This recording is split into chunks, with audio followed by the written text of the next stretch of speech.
Alright guys, I want to talk about something, my students have heard this numerous times, but actually made this video a couple times, but I never really posted it up on the internet. But what I wanted to kind of lay out was some of the processes that are needed to train and how to go about training. In particular, what we're going to look at is just for shooting, alright? So any skill that you're looking to acquire, what you want to do is you want to break down those skills into sub skills and see if there's a way for me to train that. So just for instance, BJJ. BJJ, I have to have physical fitness, strength is good, coordination, balance, things like this. So some guys you will see when they get into the BJJ world, they'll take up things like yoga. They'll take up weights, or maybe they'll do CrossFit or whatever, but they realize that there are certain aspects of BJJ, there are certain subsets of BJJ that have to be trained in order for me to become more proficient at BJJ. So if BJJ is my overarching goal, then I want to train each one of these small categories in order to make my overall goal that much better and make me that much more proficient. So this is just kind of common sense. But the same thing is true from a shooting aspect. Unfortunately, the mindset of most individuals is when they're training with firearms, all they want to do is go to the range and make expensive noise. But the same methodology can be applied to that world as well. So when we look at firearms in general, we look at grip, stance, sight alignment, sight picture, trigger control and reset, and recoil management. All of those things have to be trained, and all of those things have to come together in order to make me a better shooter, whether it be just simply marksmanship or whether it be from an actual functional application of firearms as well. Each one of those things, if I'm weak in any of these areas, my entire structure breaks down. If I've got good sight alignment, sight picture, but my trigger control sucks, I'm going to be snatching shots and I'll be throwing them off target. If I have good recoil management, but my grip sucks, well, you wouldn't really have good recoil management if your grip sucks. But anyway, you kind of get the idea of what I'm talking about. So when you're training, I hear a lot of people kind of regurgitating this mindset that, I want to go to the range and train, and understand that going to the range is certainly a necessary application.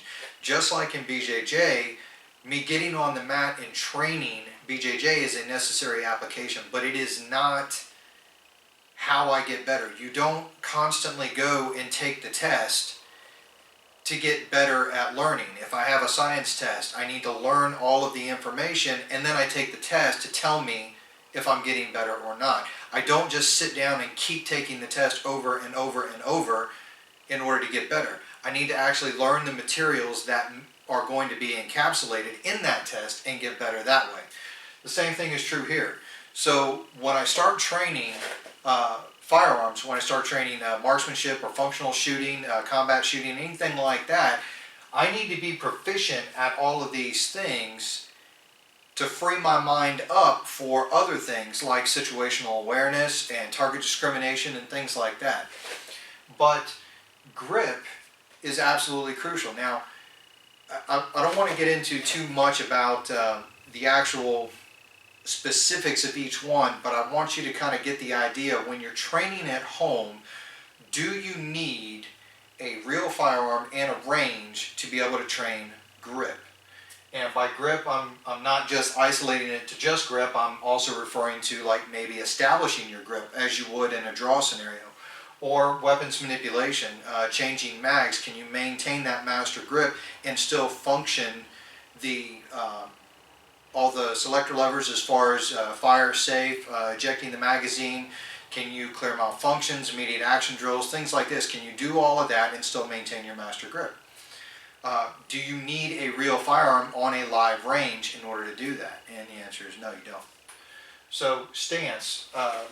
Stance goes beyond just your stance, standing there on a flat range and just engaging. It also has to do with positional shooting or your shooting platform. So if I'm shooting over the hood of a car, it's not going to be flat range mentality like this. I'm going to be hunkered down. I'm looking to get behind that engine block, behind at very least the wheels. Maybe I'm not even sitting upright. Maybe I'm shooting under the vehicle, so now I'm sitting over on my side and I'm looking to minimize my profile as much as possible. All of that has to do with a shooting platform. Does any of that need to be applied on a live range? And the answer is no, it doesn't. Sight alignment, sight picture. Do I need a live range to be able to have sight alignment and sight picture, to practice getting that? I establish my grip. I've now got my stance. I come up, I get on target, and I'm making sure that those sights are aligned and they're aligned on my target. Do I need live fire on an actual range to be able to do that? No, I don't. Trigger control, trigger reset. Do I need that? What I'm looking for is I'm looking for a straight back trigger pull. Some people will tell you more trigger finger, less trigger finger. It's got to be on the pad. Look, I don't really care how you do it. The end result is that trigger has to be manipulated straight to the rear without pulling that front sight off. Can you do that? Can you then follow through and ride that trigger back forward to that first click again to where that trigger actually resets and now I'm set up for the next shot? Can you practice that without a live range and live rounds? Absolutely you can. Recoil management. Do you have to have that? What I'm looking for recoil management is I'm looking for when that round actually breaks, when that round goes off, that gun is going to recoil, and what I need to have is I need to have all of these other things in line so that when it recoils, it sets back down on the target that I just shot in the same area that I just shot. Can I practice that without live range? That one, I don't think you can. There's not too many training systems out there, whether it be gas-powered airsoft, UTMs, that really produce the same kind of recoil as a real firearm that would give you the kind of feedback that you need to actually be able to practice recoil management and to maintain that body positioning, that aggressive forward lean, so that when I have it and I've got that grip established, everything comes back to the same place. All of that is a function of recoil management. Can I do that without a live fire? No, I can't. So in essence here, what I have is I've got 5 things that are absolutely necessary for you to be able to functionally shoot in a real scenario, whether it be a combat scenario or whether it just be going out to a range and just shooting on a live fire range just for your own enjoyment. All of these things, 80% of these things, can be practiced without the use of live ammo or an actual range. The problem is that most people will not do these things because they don't get that feel-good Navy Ranger, SEAL Team 6.5 awesomeness feeling, you know, throwing on my tack vest and stuff to go to an indoor range and shoot at 5 yards. They don't get that kind of feedback, that sort of self-gratification from actually squeezing off rounds, which tells me that you're going to the range for affirmation of what you know. You're not really going to learn. And that gets into the next thing. When you go to the range, if I'm practicing all these things, whether it be dry fire, through the use of an airsoft, UTMs, whatever the situation is, if I'm practicing these first 4 things with that training system, then when I go to the range, I only need to use a minimal amount of ammo to be able to validate the things that I've been practicing at my house using my training system. That cuts down on the amount of live ammunition that I need and allows me to then take the one thing, 20% that I need to actually work on, that I actually need a live range to work on, I can now work on that recoil management. So instead of going to the range and I spend 200, 300, 400 rounds of ammunition working on all of these things and constantly failing and fixing and so on and so forth, what I do is grip, stance, sight alignment, and to a certain degree trigger control and reset. trigger control and reset is something that is not, you can practice it a little bit with the airsoft, but it's really, that's something that's better suited for dry fire, because knowing where that trigger break is and where that trigger reset is something that I want to actually feel on my firearm, and not something that I want to become dependent on an airsoft system or maybe a UTM, where it may be slightly different. UTM is probably going to be more like what your real system is, but just understand that those UTM rounds are far more expensive than an airsoft round. So just to give you an idea, I'm working on clearing my garment, drawing my pistol, establishing that master grip, coming up, presenting, sight alignment, sight picture, squeezing off that round, all of that I just mentioned right there. Every single bit of that can be practiced with an airsoft system. The one thing that cannot is once that first round breaks. Once that round breaks and I get that recoil, that airsoft is not going to be consistent with a real firearm. So I won't get that recoil management aspect of the training.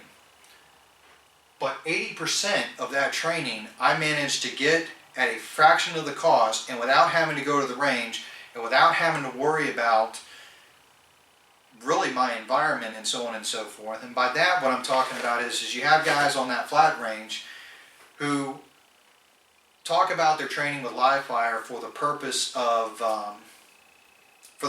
realism. The problem is that you're shooting on a range against a paper target who is always facing you, who is never turning and running parallel to your or perpendicular to your direction of fire. He's not firing rounds back at you. He's always standing perfectly towards you, and that's not realistic. So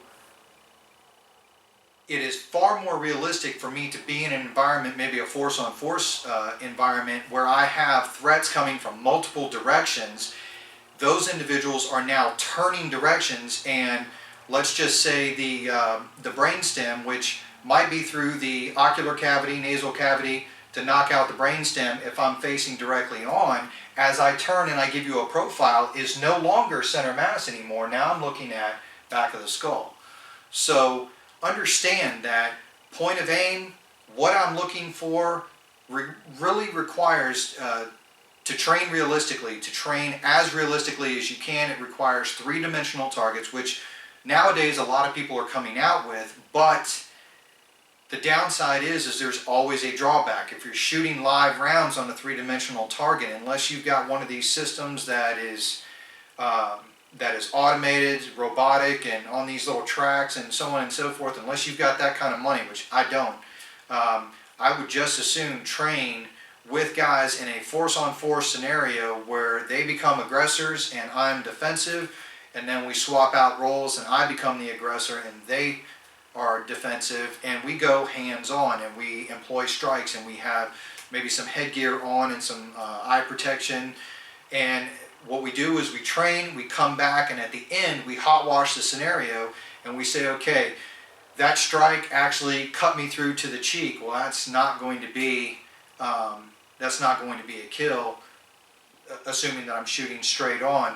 So we stop and we diagnose things at the end. Understand that those force-on-force scenarios are not about gaming the situation. They're about learning. They're about you being honest with the guy that you're training with and him being honest with you. So you guys keep that in mind when you're doing your training. Train hard, but train realistic. All right?